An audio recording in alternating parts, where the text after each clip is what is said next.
ನಾನಿವತ್ತು ಎಲ್ಲರನ್ನೂ ಒಂದು ಸ್ಪೆಷಲ್ ಪ್ಲೇಸ್ಗೆ ಕರ್ಕೊಂಡು ಹೋಗ್ತಾ ಇದ್ದೀನಿ. ಕೊಳ್ಳೇಗಾಲದಿಂದ 20 ಕಿಲೋಮೀಟ್ರ್ ದೂರದಲ್ಲಿರುವಂಥ ಜಾಗ ಇದು.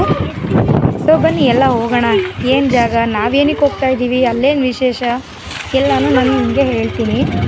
ಅದಕ್ಕಿಂತ ಮುಂಚೆ ಮಾಮೂಲಿ ಯಾರೆಲ್ಲ ವೀಡಿಯೋ ನೋಡ್ತಾ ಇದ್ದೀರಾ ದಯವಿಟ್ಟು ಸಬ್ಸ್ಕ್ರೈಬ್ ಮಾಡ್ಕೊಂಡು ನನಗೆ ಸಪೋರ್ಟ್ ಮಾಡಿ ಅಂತ ಕೇಳ್ತಾ ಈ ವಿಡಿಯೋನ ಸ್ಟಾರ್ಟ್ ಮಾಡೋಣ. ನೋಡಿ, ನಾವು ಬಂದ್ವಿ ಗುಂಡಾಲ್ ಡ್ಯಾಮ್ ಅಂದರೆ ಗುಂಡಾಲ್ ಜಲಾಶಯಕ್ಕೆ ಬಂದಿದ್ದೀವಿ ಇವತ್ತು ಇಲ್ಲೊಂದು ವಿಶೇಷವೂ ಇದೆ, ಹಾಗೆ ನಿಮಗೆ ನೋಡೋದಕ್ಕೆ ನೋಟನೂ ಸಿಗುತ್ತೆ. ಅದೇನು ಅಂತ ತಿಳ್ಕೊಬೇಕಾ? ಬನ್ನಿ ಹೋಗೋಣ. ನಮ್ಮ ಮನೆಯವರೆಲ್ಲ ಹೋಗ್ತಾ ಇದ್ದಾರೆ ಮೇಲ್ಗಡೆ, ನಾವು ಇವಾಗ ಜಸ್ಟ್ ಬಂದ್ವಿ.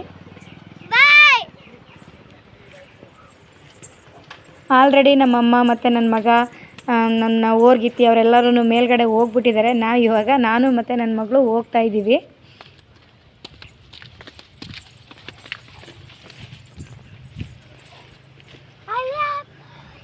ವ್ಯೂ ಪಾಯಿಂಟ್ ನೋಡಿ ಚೆನ್ನಾಗಿದೆ ಅಲ್ವಾ? ಮಳೆ ಬರ್ತಾ ಇತ್ತು, ಸೊ ಹಾಗಾಗಿ ಎಲ್ಲ ಮೋಡ ಮುಚ್ಕೊಂಡು ಬಿಸಿಲಿಲ್ಲ, ಹಾಗಾಗಿ ಸುತ್ತ ಇರೋವಂಥ ಬೆಟ್ಟ ಗುಡ್ಡಗಳ ಮೇಲೆಲ್ಲ ಮೋಡ ಕವಿದ ವಾತಾವರಣ ನೋಡೋಕ್ಕೆ ತುಂಬಾ ಚೆನ್ನಾಗಿದೆ. ಸೊ ಬನ್ನಿ ನಾವು ಹೋಗೋಣ. ನಮ್ಮ ಇವತ್ತಿನ ಡೆಸ್ಟಿನೇಷನ್ ಏನಿದೆ ಅದನ್ನು ರೀಚ್ ಮಾಡಿ ಬರೋಣ. ಸೊ ಫೈನಲಾಗಿ ಬಂದ್ವಿ ಭೂಮಿ ಮೇಲಿರೋ ಸ್ವರ್ಗ. ನೋಡಿ ಹೆಂಗಿದೆ ಅಲ್ವಾ? ಸೈಲೆಂಟ್ ಏರಿಯಾ, ನೋಡೋದಕ್ಕೆ 2 ಕಣ್ಣು ಸಾಲದು, ತುಂಬಾ ಚೆನ್ನಾಗಿದೆ.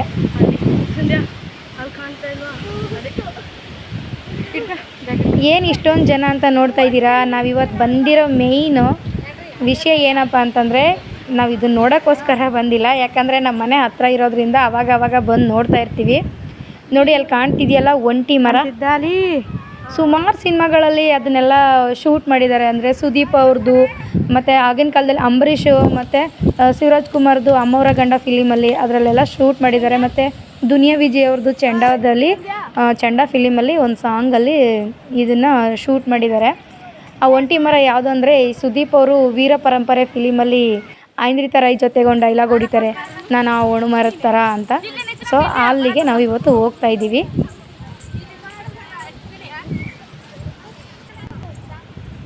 ಹಾಗೆ ಬಂದರೆ ಇಲ್ಲಿ ಒಂದು ಗಣೇಶನ ದೇವಸ್ಥಾನ ಇದೆ.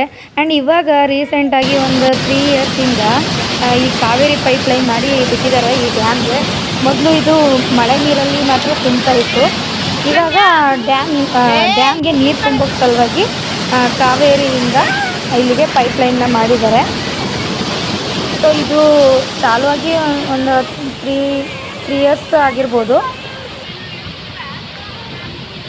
ಅಲ್ಲಿಂದ ನೋಡಿ ಇವಾಗ ಡ್ಯಾಮ್ಗೆ ನೀರು ಬಿಡ್ತಾರೆ. ಆದ್ದರಿಂದ ಸುತ್ತಮುತ್ತ ಇರೋಂಥ ರೈತರಿಗೆ ಇವಾಗ ಎನಿ ಟೈಮ್ ನೀರು ಸಿಗೋದ್ರಿಂದ ಕಬ್ಬು, ಮೊದಲೆಲ್ಲ ಸ್ವಲ್ಪ ಮಳೆ ನೀರಿಗೆ ಮಾತ್ರ ಡ್ಯಾಮ್ ತುಂಬ್ತಾ ಇತ್ತು. ಆವಾಗ ಏನಪ್ಪ ಅಂತಂದರೆ ಜೋಳ ಈ ಥರ ಚಿಕ್ಕ ಪುಟ್ಟ ಬೆಳೆ ಮಾಡ್ತಾಯಿದ್ರು. ಇವಾಗ ಈ ಡ್ಯಾಮ್ ನೀರು ಯಾವಾಗಲೂ ಹೊಳೆ ನೀರಿಗೆ ತುಂಬ್ತಾ ಇರೋದ್ರಿಂದ ಕಬ್ಬು ಆ ಥರದ್ದು ಬೆಳೀತಾ ಇದ್ದಾರೆ. ಸೊ ರೈತನಿಗೆ ಅನುಕೂಲ ಆಗಿದೆ. ಹಾಗೆ ಇವಾಗ ನಾವು ಎಲ್ಲಿ ಹೋಗ್ತಾ ಇದ್ದೀವಿ ಗೊತ್ತಾ? ಅಲ್ಲಿ ಒಂಟಿ ಮರ ಅಂತ ಹೇಳ್ದೆ ಅಲ್ವಾ, ಅಲ್ಲಿಗೆ ಹೋಗ್ತಾ ಇದ್ದೀವಿ.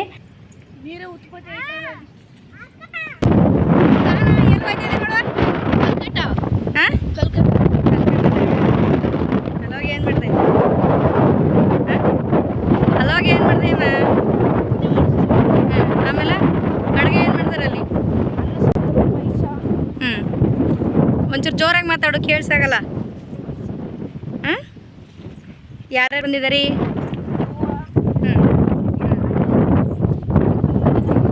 ನೋಡಿಲಿ ನಮ್ಮ ಅಕ್ಕ ಬರ್ತಾವ್ರೆ, ಅವ್ರೇನು ಸರಿ ನನ್ನ ಮಗಳು ಬರ್ತಾವಳೆ ನೋಡಿ. ಹಾಯ್ ಮಾಡು ಸಂಧ್ಯಾ.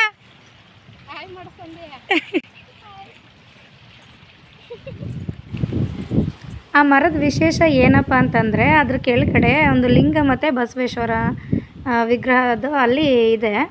ಈ ಡ್ಯಾಮ್ ಕಟ್ಟೋಕ್ಕಿಂತ ಮುಂಚೆ ಅಲ್ಲಿ ಹೋಗಿ ಪೂಜೆ ಮಾಡ್ತಾಯಿದ್ರು ಈ ಸೋಲಿಗರು ಮತ್ತು ಅಕ್ಕಪಕ್ಕದ ಗ್ರಾಮ ಜನಗಳೆಲ್ಲರನ್ನೂ ಹೋಗಿ ಅಲ್ಲಿ ಪೂಜೆ ವರ್ಷಕ್ಕೊಂದ್ಸರಿ ಪೂಜೆನ ಮಾಡ್ಕೊಂಡು ಬರ್ತಾಯಿದ್ರು. ಸೊ ಈ ಡ್ಯಾಮ್ ಕಟ್ಟಿದ ಮೇಲೆ ಆ ನೀರೆಲ್ಲವೇ ತುಂಬಿಕೊಂಡು ಅಲ್ಲಿ ಲಿಂಗ ಮತ್ತು ಬಸವ ಇರೋವಂಥ ವಿಗ್ರಹ ಕಾಣಲ್ಲ. ಸೊ ಕರೆಯಲ್ಲಿ ಪೂಜೆ ಮಾಡಿಕೊಂಡು ಅಲ್ಲಿ ಅಡುಗೆ ಮಾಡ್ಕೊಂಡು ತಿನ್ಕೊಂಡು ಬರ್ತಾರೆ. ನಾನು ಹುಟ್ಟೋಕ್ಕಿಂತ ಮುಂಚೆನೇ ನಮ್ಮ ಅಮ್ಮ ಅವರೆಲ್ಲನೂ ಒಳಗಡೆ ಕಾಡಲ್ಲಿ ಎಲ್ಲ ಮನೆ ಕಟ್ಕೊಂಡಿದ್ರಂತೆ ಅಲ್ಲಿ. ಆವಾಗ ಬೇರೆ ಊರಿಂದ ಬಂದು ಇಲ್ಲಿಗೆ ನಮ್ಮಮ್ಮ ಅಂದರೆ ನಮ್ಮ ಅಜ್ಜಿ ಬಂದು ಇಲ್ಲಿ ಸೆಟ್ಲಾಗಿದ್ದು. ಒಳಗಡೆ ಕಾಣ್ತಿದೆಯಲ್ಲ ಒಂಟಿ ಮರ, ಅದರಿಂದ ಆಚೆಗಿದ್ರಂತೆ. ಸೊ ಈ ಡ್ಯಾಮ್ ಕಟ್ಟಾದ್ಮೇಲೆ ಅಲ್ಲಿವರೆಗೂ ಎಲ್ಲ ನೀರು ತುಂಬುತ್ತೆ ಅಂತ ಅಂದ್ಬಿಟ್ಟು ಅವರನ್ನು ಈ ಕಡೆ ಡ್ಯಾಮಿಂದ ಆಚೆಗೆ ಇವ್ರನ್ನೆಲ್ಲರನ್ನೂ ಕಳಿಸ್ಬಿಟ್ರು. ಅವಾಗಿಂದನೂ ಮರ ಹಂಗೆ ಇದೆಯಂತೆ, ಅದರಲ್ಲಿ ಒಂದು ಎಲೆನೂ ಇಲ್ಲ ಏನಿಲ್ಲ. ಅವಾಗ ಹೆಂಗಿತ್ತು ಒಣಮರ, ಈಗಲೂ ಸಹ ಹಂಗೇನೆ ಇದೆ. ಒಂದು ಚೂರು ಕೊಳೆತು ಇಲ್ಲ ಒಂದು ರೆಂಬೆ ಕೊಂಬೆನೂ ಸಹ ಬಿದ್ದಿಲ್ಲ ಜಾಗದಲ್ಲಿ. ಹೆಂಗಿತ್ತೋ ಹಾಗೆ ಇದೆ ಆ ಮರ. ಅದೇನಂತಲೇ ಗೊತ್ತಿಲ್ಲ. ಬಾಕಿ ಮರಗಳಾದರೆ ಒಂದು 20 ವರ್ಷ 30 ವರ್ಷ ಎಲ್ಲ ಆಗಿ ಬಿದ್ದೋಗ್ಬಿಡುತ್ತೆ, ಅಥವಾ ಒಣಮರ ಏನಾದರೂ ನೀರೊಳಗಿದ್ರೆ ಕೊಳೆತೋಗ್ಬಿಡುತ್ತೆ. ಆದರೆ ಇದು ಆ ಥರ ಏನಿಲ್ಲ, ಕೊಳೆತು ಇಲ್ಲ ಏನಿಲ್ಲ, ಚೆನ್ನಾಗಿ ಆರೋಗ್ಯವಾಗಿ ಗಟ್ಟಿಮುಟ್ಟಾಗಿದೆ. ಸೊ ಈ ಡ್ಯಾಮಲ್ಲೆಲ್ಲ ನೀರು ತುಂಬಿದಾಗ ಅಲ್ಲೆಲ್ಲ ಕೊರೆದಿದೆಯಲ್ಲ ಅಲ್ಲಿವರೆಗೂ ತುಂಬಿಕೊಳ್ಳುತ್ತೆ. ಅದಾದಮೇಲೆ ಕಾಣ್ತಿದೆಯಲ್ಲ ಅದು ಚೈನ್ ಗೇಟ್. ಇದು ಹುಲಿ ರಿಸರ್ವ್ ಫಾರೆಸ್ಟ್ ಅಂದರೆ BRT ಹುಲಿ ಸಂರಕ್ಷಣೆ ಪ್ರದೇಶ ಆಗಿರೋದ್ರಿಂದ ಅದು ಅಲ್ಲಿಗೆ ನಮಗೆ ಅಂದರೆ ಸಾರ್ವಜನಿಕರಿಗೆ ಅಲ್ಲಿಗೆ ಎಂಟ್ರಿ ಲಾಸ್ಟು. ಅದರಿಂದ ಮುಂದೆ ಹೋಗಬೇಕು ಅಂತಂದರೆ, ಅಲ್ಲಿಗೆಲ್ಲ ಹೋಗ್ಬೇಕಂದ್ರೆ ಪರ್ಮಿಷನ್ ತೊಗೊಂಡು ಹೋಗಬೇಕು. ಪರ್ಮಿಷನ್ ಇಲ್ಲಾಂದರೆ ಯಾರನ್ನೂ ಬಿಡಲ್ಲ. ಇದು ಸೈಲೆಂಟ್ ಏರಿಯಾ ಗಾಯಸ್. ಆದರೆ ಕೆಲವರು ಕಿಡಿಗೇಡಿಗಳು ಏನು ಮಾಡ್ತಾರಪ್ಪ ಅಂತಂದರೆ, ಬಂದು ಇಲ್ಲೆಲ್ಲ ಡ್ರಿಂಕ್ಸ್ ಮಾಡಿಬಿಟ್ಟು ಬಾಟ್ಲುಗಳೆಲ್ಲ ನೋಡಿ ಯಾವ ಥರ ಬಿಸಾಕ್ಬಿಟ್ಟು ಎಲ್ಲ ಒಡೆದ್ಬಿಟ್ಟು ಹೋಗೋರೆ. ಮೊದಲೆಲ್ಲ ಇಷ್ಟು ಇರಲಿಲ್ಲ, ಯಾರೂ ಈ ಕಡೆ ಅಷ್ಟಾಗಿ ಬರ್ತಾ ಇರಲಿಲ್ಲ, ಏನಿಲ್ಲ, ನೀಟಾಗಿತ್ತು ಇಲ್ಲಿ. ಈ ನೀರೊಳಗಡೆ ಎಲ್ಲ ಬಂದು ಡ್ರಿಂಕ್ಸ್ ಮಾಡಿಬಿಟ್ಟು ನೀರೊಳಗಡೆ ಎಲ್ಲ ಬಾಟ್ಲ್ ಎಸೆಯೋದು. ಮತ್ತು ನೋಡಿ ಅಲ್ಲಿ ಕಾಣಿಸ್ತಿದೆಯಲ್ಲ ಕಲ್ಕಟ್ಟೆ, ಡ್ಯಾಮ್ ಕಟ್ಟಿದಾರಲ್ಲ ಅದ್ರ ಮೇಲೆ ಎಲ್ಲ ಗ್ಲಾಸ್ಗಳೆಲ್ಲ ಒಡೆದ್ಬಿಟ್ಟು ಎಲ್ಲ ಗಲೀಜು ಮಾಡಿಬಿಟ್ಟಿದ್ದಾರೆ. ನೋಡಿ ಎಷ್ಟು ಪ್ರಶಾಂತವಾಗಿದೆ ಅಲ್ವಾ ಜಾಗ. ಆದ್ರೂ ನಮ್ಮ ಜನಗಳಿಗೆ ಬುದ್ಧಿನೇ ಇಲ್ಲ, ಬಂದು ಎಲ್ಲದನ್ನು ಹಾಳು ಮಾಡಿಬಿಟ್ಟು ಹೊರಟೋಗ್ಬಿಡ್ತಾರೆ. ನಾನೆಲ್ಲ ಚಿಕ್ಕವರಾಗಿದ್ದಾಗ ಬಂದಾಗ ಒಂದು ಬಾಟ್ಲು ಒಂದು ಕಸ ಕಡ್ಡಿ ಏನೂ ಇರ್ತಿರ್ಲಿಲ್ಲ ಗಾಯ್ಸ್, ಚೆನ್ನಾಗಿತ್ತು. ಎಲ್ಲಿಂದ ಎಲ್ಲಿ ಗಂಟ ನಡ್ಕೊಂಡು ಹೋದ್ರೂ ಏನೂ ಆಗ್ತಿರ್ಲಿಲ್ಲ.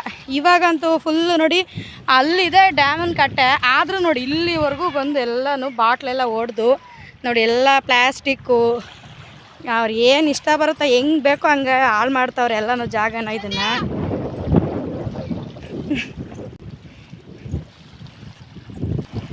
ಸೊ ಬಂದವರು ಪ್ರಕೃತಿನ ಎಂಜಾಯ್ ಮಾಡ್ಕೊಂಡು ಒಂದಿನ ಟ್ರಿಪ್ ಮಾಡ್ಕೊಂಡು ಮಕ್ಳನ್ನ ಕರ್ಕೊಂಡು ಬಂದು ಎಲ್ಲನೂ ತೋರಿಸ್ಕೊಂಡು ಹೋದ್ರೆ ಎಲ್ಲರಿಗೂ ಚೆನ್ನಾಗಿರುತ್ತೆ. ಆದರೆ ಈ ಥರ ಹಾಳು ಮಾಡೋಕ್ಕೆ ಮಾತ್ರ ಯಾರೂ ಬರಬೇಡಿ.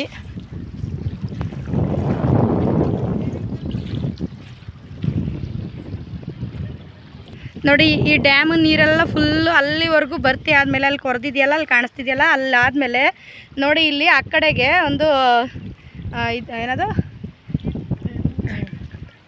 ಇಲ್ಲೆಲ್ಲ ಒಂದು ಕಟ್ಟೆ ಹಾಕಿದ್ದಾರೆ. ಆ ಕಟ್ಟೆನ ನಾವು ಕೋಡಿ ಕಟ್ಟೆ ಅಂತ ಕರಿತೀವಿ. ಅದರಿಂದ ಆ ಕಡೆಗೆ ನೀರು ತೊಳ್ಕುತ್ತೆ. ಮೊದಲೆಲ್ಲ ಮಳೆ ನೀರಿಗೆ ಮಾತ್ರನೇ ಈ ಡ್ಯಾಮು ತುಂಬ್ತಾಯಿತ್ತು, 10 ವರ್ಷಕ್ಕೋ 5 ವರ್ಷಕ್ಕೋ ಒಂದ್ಸರಿ. ಇವಾಗ ಅಲ್ಲಿ ತೋರಿಸಿದ್ನಲ್ಲ ನಾನು ನಿಮಗೆ, ಹೊಳೆಯಿಂದ ಇಲ್ಲಿಗೆ ಪೈಪ್ ಹಾಕಿದ್ದಾರೆ. ಅದರಿಂದ ಇಲ್ಲಿಗೆ ಈ ಡ್ಯಾಮ್ಗೆ ನೀರನ್ನು ಬಿಡ್ತಾರೆ. ಇವಾಗ ಖಾಲಿ ಆದಾಗ ಬಿಡ್ತಿರ್ತಾರೆ. ಆಯಾ ತ್ಯಾವ ಮಾಡ್ಕೊಬೇಡಿ. ನಾವು ಹಿಂಗೆ ಬ್ಯಾಕ್ ವಾಟ್ರಲ್ಲಿ ಕರಲೇ ಹೋಗ್ಬೋದು ಅಲ್ಲಿವರೆಗೂ ಅಂತ ನಾವು ಹೋದರೆ ಅಲ್ಲಿ ಆಗಲೇ ಇಲ್ಲ, ತುಂಬಾ ದೂರ. ಅದಕ್ಕೆ ನಮ್ಮ ಮಾವ ನೀವು ಇವತ್ತು ಬರಲ್ಲ ನಾಳೆ ಬಂದು ಸೇರ್ತೀರ ಅಲ್ಲಿಗೆ, ನಾವೆಲ್ಲ ಮುಗಿಸ್ಕೊಂಡು ಹೋದ್ಮೇಲೆ ಅಂದ್ಬಿಟ್ಟು ಬೈಕಲ್ಲಿ ಕರ್ಕೊಂಡು ಹೋದರು. ಸೊ ಬೈಕಲ್ಲೇ ಹೋಗೋಣ ಅಂದ್ಕೊಂಡು ಇನ್ನು ಮುಂದೆ ಬಂದಿರೋ ಜಾಗ ಚೆನ್ನಾಗಿತ್ತು. ಆದರೆ ನಾವು ಅಲ್ಲಿಂದ ಬರೋವರೆಗೂ ಲೇಟ್ ಆಗಿಬಿಡುತ್ತೆ ಅಂತ ಅಂದ್ಬಿಟ್ಟು ಬೈಕಲ್ಲೇ ಹೋದ್ವಿ ಅರ್ಧ ದಾರಿಲೇ. ಸೊ ಬನ್ನಿ ಅಲ್ಲಿ ಇವಾಗ ಇದನ್ನೆಲ್ಲ ಫಾರೆಸ್ಟ್ ಅವರೆಲ್ಲ ಕ್ಲೀನ್ ಮಾಡಿದ್ದಾರೆ. ಯಾಕಂದರೆ ವರ್ಷಕ್ಕೊಂದ್ಸರಿ ಪರ್ಮಿಷನ್ ತೊಗೊಂಡು ಹೋಗ್ತಾರಲ್ಲ, ಅದಕ್ಕೆ ಅಲ್ಲಿಗೆ ಹೋಗ್ಬೇಕಂದ್ರೆ ದಾರಿ ಎಲ್ಲ ಬೇಕಲ್ವ, ಎಲ್ಲ ಬೆಳ್ಕೊಂಡಿರುತ್ತೆ. ಅದನ್ನೆಲ್ಲ ಕಟ್ ಮಾಡಿ ಮಳೆ ಬಂದಿತ್ತು. ಸೊ ರೋಡೆಲ್ಲ ಒಂದು ಸ್ವಲ್ಪ ಕೆಸರಾಗಿತ್ತು. ಹೋದ್ವಿ ನೋಡಿ, ತುಂಬ ಜನ ಬಂದಿದ್ದಾರೆ ಬೈಕಲ್ಲಿ, ಕಾರಲ್ಲಿ, ಮತ್ತು ಆಟೋ ಮತ್ತು ಅಲ್ಲಿಗೆ ಟ್ರ್ಯಾಕ್ಟರ್ ವ್ಯವಸ್ಥೆನೂ ಕೂಡ ಮಾಡಿದರು. ಊರುಗಳಿಂದ ಬರೋರಿಗೆ ತುಂಬ ದೂರ ಆಗುತ್ತೆ ಅಂತಂದವ್ರಿಗೆ ಟ್ರ್ಯಾಕ್ಟರ್ ವ್ಯವಸ್ಥೆಗಳು ಕೂಡ ಮಾಡಿದರು. ಒಂದು 5-6 ಟ್ರ್ಯಾಕ್ಟ್ರು ಜನಗಳನ್ನ ಕರ್ಕೊಂಡು ಹೋಗೋದು ಕರ್ಕೊಂಡು ಬರೋದು ಮಾಡ್ತಿತ್ತು. ಸೊ ನಾವು ಅಲ್ಲಿ ಬಂದ್ವಲ್ಲ ನೋಡಿ, ಅಲ್ಲಿ ಕಟ್ಟೆ ಕಾಣಿಸ್ತಿದೆಯಲ್ಲ, ಅಲ್ಲಿಂದ ಸುಮಾರು ಒಂದು 3-4 ಕಿಲೋಮೀಟ್ರ್ ಅನ್ಕೊಳ್ಳಿ, ಅಲ್ಲಿವರೆಗೂ ಬರಬೇಕು. ಸೊ ನೋಡಿ ಜನ ಎಲ್ಲ ಬಂದು ಸೇರ್ಕೊಂಡಿದ್ದಾರೆ. ಬೆಳಗ್ಗೆನೇ ಒಂದು 6 ಗಂಟೆ ಅಷ್ಟೊತ್ತಿಗೆ ಸ್ವಲ್ಪ ಜನ ಬಂದು ಅಡುಗೆ ಎಲ್ಲ ರೆಡಿ ಮಾಡಿದ್ದಾರೆ. ಇವಾಗ ಪೂಜೆಗೆ ಬರೋರು ಇವಾಗ ಎಲ್ಲ ಬರ್ತಾಯಿದ್ದಾರೆ. ಸೊ ನೋಡಿ ತುಂಬ ಜನ ಸೇರಿದ್ದಾರೆ, ತಮಟೆ ಬರ್ಸೋದು ಎಲ್ಲ ಬಂದಿದ್ದಾರೆ. ಇಲ್ಲೇನಪ್ಪ ಅಂತಂದರೆ ಈ ಸೋಲ್ಗ ಜನಾಂಗದವ್ರದ್ದು ದೇವ್ರುಗಳಿದೆ, ಹುಲಿರಪ್ಪ ಮತ್ತು ಜಡಸ್ವಾಮಿ ಮತ್ತು ಇನ್ನೊಂದು ಯಾವುದೋ ಗೊತ್ತಿಲ್ಲ. ಸೊ ಆ 3 ದೇವರುಗಳನ್ನು ಅಂದರೆ ಉತ್ಸವ ಮೂರ್ತಿನ ತೊಗೊಂಡು ಬಂದು ಅಲ್ಲಿ ಡ್ಯಾಮನ ಕರೆಯಲ್ಲಿ ಅಲ್ಲಿ ಇಟ್ಕೊಂಡು ಪೂಜೆ ಮಾಡಿಕೊಂಡು ಇಲ್ಲಿ ನೋಡಿ ಛತ್ರಿ ಮೇಡಮ್. ಸೊ ನೋಡಿ ಸುತ್ತಮುತ್ತ ಗ್ರಾಮದಲ್ಲಿರೋ ಜನಗಳು ಎಲ್ಲ ಬಂದಿದ್ದಾರೆ, ಎಲ್ಲ ಬಂದು ಸೇರ್ಕೊಂಡಿದ್ದಾರೆ. ಪೂಜೆ ಎಲ್ಲ ನಡೀತಾ ಇದೆ, ಹಾಗೆ ಮಳೆ ಕೂಡ ಬರ್ತಾ ಇದೆ. ಹಾಗೆ ನೋಡಿ ನಾನು ಹೇಳಿದ್ನಲ್ಲ ಒಣಮರ ಇದೆಯಲ್ಲ, ಅಲ್ಲಿಗೆ ಒಂದು 7 ಜನ ನೀರಲ್ಲೇ ಹೋಗ್ಬಿಟ್ಟು ಅಲ್ಲಿಗೆ ಆ ಮರಕ್ಕೆ ಪೂಜೆ ಮಾಡೋಕ್ಕೆ ಅಂತ ಹೋಗ್ತಾ ಇದ್ದಾರೆ. ಅಲ್ಲೋಗಿ ಅವರು ಪೂಜೆ ಎಲ್ಲ ಮಾಡಾದಮೇಲೆ ಅಲ್ಲಿಂದ ವಾಪಸ್ ಬರ್ತಾರೆ. ವಾಪಸ್ ಬಂದಾದಮೇಲೆ ಇಲ್ಲಿ ಮಹಾಮಂಗಳಾರತಿನ ಮಾಡಿ ಎಲ್ಲರಿಗೂ ಊಟಕ್ಕೆ ಕೊಡ್ತಾರೆ. ಸೊ ಮಳೆ ಬರ್ತಾಯಿತ್ತು, ಮಳೆಲ್ಲೂ ಹೋಗ್ತಾ ಇದ್ದಾರೆ. ನೋಡ್ತಿದ್ದೀರಲ್ವ, ನನಗೆ ಇವಾಗ ಒಂದು 31 ವರ್ಷ, ನಮ್ಮ ಅಮ್ಮನಿಗೊಂದು 50 ವರ್ಷ ಆಗಿರ್ಬೋದು, ನಮ್ಮ ಅಜ್ಜಿಗೊಂದು 70 ವರ್ಷ ಆಗಿರ್ಬೋದು. ಅವರು ತುಂಬ ಚಿಕ್ಕವರಿಗಿದ್ದಾಗೇ ಇಲ್ಲಿಗೆ ಬಂದು ಇದರಿಂದ ಆಚೆಗೆ ಇದೆ, ಅಲ್ಲಿ ಹೋಗಿ ಸೆಟ್ಲಾಗಿದ್ದವರು. ಅವಾಗಿಂದನೂ ಈ ಮರ ಹಿಂಗೆ ಇದೆ ಅಂತಂದರೆ ಅದೇನು ಅಚ್ಚರಿ ಅಂದರೆ ವಿಸ್ಮಯ ಇದೆಯೋ ಗೊತ್ತಿಲ್ಲ. ಅವ್ರವ್ರ ನಂಬಿಕೆ ಅವ್ರವ್ರಿಗೆ, ಅದನ್ನು ನಾವು ಹಾಳು ಮಾಡೋದು ಬೇಡ. ಏನೋ ದೇವರು ಅಲ್ಲಿ ನೆಲೆಸಿದ್ದಾರೆ, ಅದರಿಂದ ಈ ಥರ ಅದು ಮರ ಒಣಗ್ದೇನೆ ಏನೂ ಆಗ್ದೇನೆ ಹಂಗೆ ಇದೆ ಅಂತ ಇವ್ರ ನಂಬಿಕೆ. ಅವ್ರ ನಂಬಿಕೆ ಹಾಗೆ ಇರಲಿ, ಅದನ್ನು ಹಾಳು ಮಾಡೋದು ಬೇಡ. ನಾವು ಬರಬೇಕಾ ಅವರ ನಂಬಿಕೆಯಲ್ಲಿ, ಅವ್ರ ನಂಬಿಕೆ ಇಟ್ಕೊಂಡು ಅವ್ರು ಏನೋ ಮಾಡ್ತಾರೆ, ಅದನ್ನು ಹಂಗೆ ಹಿಂಗೆ ಅಂತ ನಾವು ಹೇಳಬಾರ್ದು. ಅವ್ರ ಜೊತೆ ಸೇರಿಕೊಂಡು ನಾವು ಖುಷಿಯಾಗಿ ಅದನ್ನೆಲ್ಲ ಆಚರಣೆಗಳನ್ನೆಲ್ಲ ಮಾಡಿಕೊಂಡು ನಮ್ಮ ಪಾಡಿಗೆ ನಾವು ಹೋಗಬೇಕು. ಕೆಲವೊಂದು ಜನಕ್ಕೆ ಇಷ್ಟ ಆಗಲ್ಲ, ಆದರೆ ಅದನ್ನು ಅವ್ರ ಮನಸ್ಸಲ್ಲಿ ಇಟ್ಕೊಂಡ್ರೆ ಸಾಕು. ಅದನ್ನು ಹೊರಗಡೆ ಹೇಳಿ ಪಾಪ ಅವರ ಭಾವನೆಗಳಿಗೆ ನಾವು ಧಕ್ಕೆ ತರೋದು ಬೇಡ. ನೋಡಿ ಪೂಜೆ ಮಾಡ್ತಾ ಇದ್ದಾರೆ, ಅಲ್ಲಿಗೆಲ್ಲ ನೋಡಿ ಹೂವೆಲ್ಲ ಹಾಕಿ ಪೂಜೆ ಮಾಡಿಬಿಟ್ಟು ಮತ್ತೆ ವಾಪಸ್ ಹಂಗೆ ಬರ್ತಾರೆ. ವರ್ಷನೂ ಹಿಂಗೆ ಆಗುತ್ತೆ. ಹೋಗಬೇಕು, ಹೋಗಿ ಊಟ ಎಲ್ಲ ಮಾಡೋ ಟೈಮಿಗೇ ಮಳೆ ಬಂದುಬಿಡುತ್ತೆ, ಇಲ್ಲ ಬೆಳಗ್ಗೆಯಿಂದನೇ ಮಳೆ ಹಿಡ್ಕೊಳುತ್ತೆ, ಆದ್ರೂ ಜನ ಬಿಡಲ್ಲ, ಎಲ್ಲ ಮುಗಿಸ್ಕೊಂಡೇ ಬರ್ತಾರೆ. ಸೊ ಅವರೆಲ್ಲ ಪೂಜೆ ಮಾಡ್ಕೊಂಡು ವಾಪಸ್ ಬಂದರು. ಮಹಾಮಂಗಳಾರತಿ ಎಲ್ಲ ಆಯಿತು, ಇವಾಗ ಎಲ್ಲ ಊಟಕ್ಕೆ ಕೂತಿದ್ದಾರೆ. ಅದೇನದು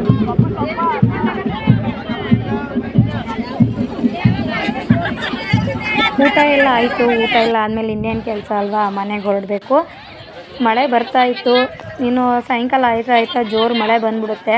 ಗ್ರೌಂಡಲ್ಲಾದರೆ ಗಾಳಿ ಬರ್ತಾ ಬಂದರೆ ಮಳೆ ಮೋಡ ತೂರ್ಕೊಂಡು ಹೋಗುತ್ತೆ. ಮಳೆ ಸ್ವಲ್ಪ ಕಡಿಮೆ, ಬಟ್ ಈ ಕಡೆ ಸುತ್ತಮುತ್ತ ಬೆಟ್ಟ ಗುಡ್ಡ ಇರೋದ್ರಿಂದ ಮಳೆ ಬೇರೆ ಕಡೆ ಹೋಗೋ ಚಾನ್ಸೇ ಇಲ್ಲ. ಹೆಂಗೆ ಬರುತ್ತೋ ಹಂಗೆ ಬಿಟ್ಕೊಂಡು ಹೋಗ್ತಾ ಇರುತ್ತೆ ಮಳೆ. ಸೊ ಹಾಗಾಗಿ ನಾವು ಮಕ್ಕಳನ್ನ ಕರ್ಕೊಂಡು ಹೊರಟ್ವಿ.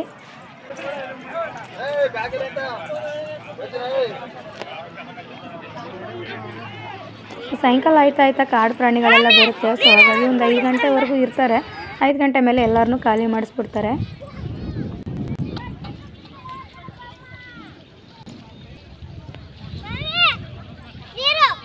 ನಡಿ. ಆ್ಯಂಡ್ ಅದಾದಮೇಲೆ ನಿಮಗೆ ಒಬ್ಬರು ಸ್ಪೆಷಲ್ ಫಾರೆಸ್ಟ್ ಗಾರ್ಡ್ನ ತೋರಿಸ್ತೀನಿ. ಅವ್ರು ನೋಡ್ಕೊಳ್ಳಿ ಹೆಂಗೆ ನಮ್ಮನ್ನು ಕರ್ಕೊಂಡು ಹೋಗ್ತಾರೆ ಅಂತ. ಸರ್ ಇಲ್ಲಿ ನೋಡಿ ಸರ್, ಸರ್ ಏನೇನಿದೆ ಸರ್ ಈ ಕಾಡಲ್ಲಿ? ಫೋನ್ ಬೇಡ ಸರ್.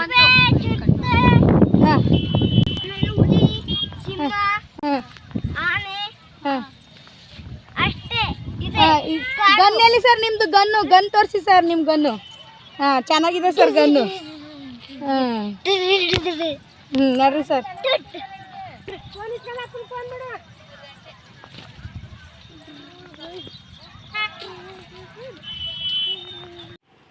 ಹಾಗೆ ಮುಂದೆ ಬಂದರೆ ಕಾವೇರಿ ಹೊಳೆಯಿಂದ ಪೈಪ್ಲೈನ್ ಮಾಡಿರೋದು ಅಲ್ಲಿ ನೀರು ಬಿಟ್ಟಿದ್ರಲ್ಲ, ಅದು ನೋಡೋದಕ್ಕೆ ನೋಡಿ ಫಾಲ್ಸ್ ಥರನೇ ಆಗಿಬಿಟ್ಟಿದೆ. ಅಷ್ಟು ಫೋರ್ಸಾಗಿ ಬರುತ್ತೆ ನೀರು. ಸೊ ನಾನು ಹೇಳಿದೆ ಅಲ್ವಾ, ಭೂಮಿ ಮೇಲಿರೋ ಸ್ವರ್ಗಕ್ಕೆ ಕರ್ಕೊಂಡು ಹೋಗ್ತೀನಿ ಅಂತ. ಅದರಲ್ಲಿ ಒಂದು 50% ಆದರೂ ರೀಚ್ ಆಗಿರುತ್ತೆ ಅಂತ ಅಂದ್ಕೊತೀನಿ. ನನಗಂತೂ ಈ ಪ್ಲೇಸು ತುಂಬಾ ಇಷ್ಟ. ನೀವು ಬಂದು ಒಂದ್ಸರಿ ವಿಸಿಟ್ ಮಾಡಿ. ಹಾಗೆ ಇದ್ರ ಮೇಲ್ಗಡೆ ಐಬಿ ಇದೆ, ಅಲ್ಲಿ ಸ್ಟೇ ಆಗೋಕ್ಕೆ ರೂಮ್ ಕೊಡ್ತಾರೋ ಏನೋ ಗೊತ್ತಿಲ್ಲ. ಸ್ಟೇ ಪಕ್ಕದಲ್ಲೇ ಒಂದು ಹೋಟೆಲ್ ಬೇರೆ ಶುರುವಾಗಿದೆ, ಫಾರ್ಮ್ ಹೌಸ್ ಥರ ಶುರುವಾಗಿದೆ. ಅಲ್ಲಿ ರೂಮ್ಸ್ಗಳು ಕೊಡ್ಬೋದು. ಬೇಕಂತಂದರೆ ಬಂದು ನೀವು ವಿಚಾರಿಸ್ಕೊಂಡು ಇಲ್ಲಿ ಸ್ಟೇ ಮಾಡ್ಬೋದು. ಸೊ ಇವತ್ತು ಈ ವಿಡಿಯೋ ಇಷ್ಟೇ. ಕೊನೆಯಲ್ಲಿ ನಾವು ರೋಡಲ್ಲಿ ನಿಂತಿದ್ವಿ, ನನ್ನ ಮಗ ಅದ್ರ ಮೇಲೆಲ್ಲ ಆಟ ಆಡಬೇಕು ಅಂದ್ಕೊಂಡು ತಾನು ಒಬ್ಬನೇ ಹೋಗಿದ್ದಾನೆ ನೋಡಿ, ಎಲ್ಲ ಆಟ ಆಡ್ತಾ ಇದ್ದಾನೆ.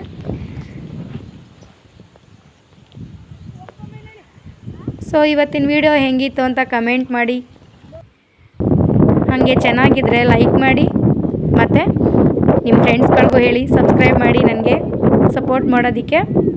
ಈ ಥರನೇ ಹೊಸ ಹೊಸ ವಿಷಯಗಳು ಮತ್ತು ನಮ್ಮ ಕಡೆ ಸುತ್ತಮುತ್ತ ಇರುವಂಥ ಟೂರಿಸ್ಟ್ ಪ್ಲೇಸ್ಗಳು, ಒನ್ ಡೇ ಟ್ರಿಪ್ಪಿಗೆ ಮ್ಯಾಚ್ ಆಗುವಂಥ ಪ್ಲೇಸ್ಗಳು ತುಂಬಾ ಇದೆ. ಅದರ ಬಗ್ಗೆ ಎಲ್ಲ ನಾನು ಅಲ್ಲಿಗೆ ಹೋದಾಗ ಅದರದ್ದು ಮಾಹಿತಿನ ನಾನು ನಿಮಗೆ ಕೊಡ್ತೀನಿ.